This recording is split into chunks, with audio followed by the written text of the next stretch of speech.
చెప్పు. Hi friends, నేను ఇవాళ బతుకమ్మ పట్టుకోతున్నా ఫ్రెండ్స్. ఇగో చూడండి, నాకు వెళ్ళి పొగొస్తుంది. చూడండి, ఇగో చూడండి, అది చెప్పబోతాను. చెప్పులు ఇక్కడ చెప్పులు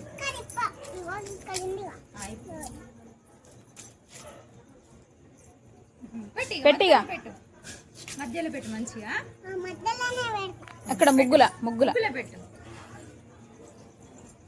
పోతలేదు. ఓకే, చూడు ఇట్రా, ఇక్కడ నిల్చో. బతుకమ్మ ఆడదాం, ఇక్కడ నిల్చో. వస్తారు చూడు ఒకసారి. మీ ఫ్రెండ్స్కి హాయ్ చెప్పు. హాయ్ ఫ్రెండ్స్, నేను ఇవాళ బతుకమ్మ ఎత్తున్నాం ఫ్రెండ్స్. మమ్మీ చూడండి ఎంతమంది ముగ్గేసిందో. మమ్మీ ఇక్కడ ఏం వేసినావు రోడ్డు మీద? ముగ్గు వేసిన, ఇక్కడ రెడ్ కలర్ వేసిన. హాయ్ ఫ్రెండ్స్, మా మమ్మీ చూడండి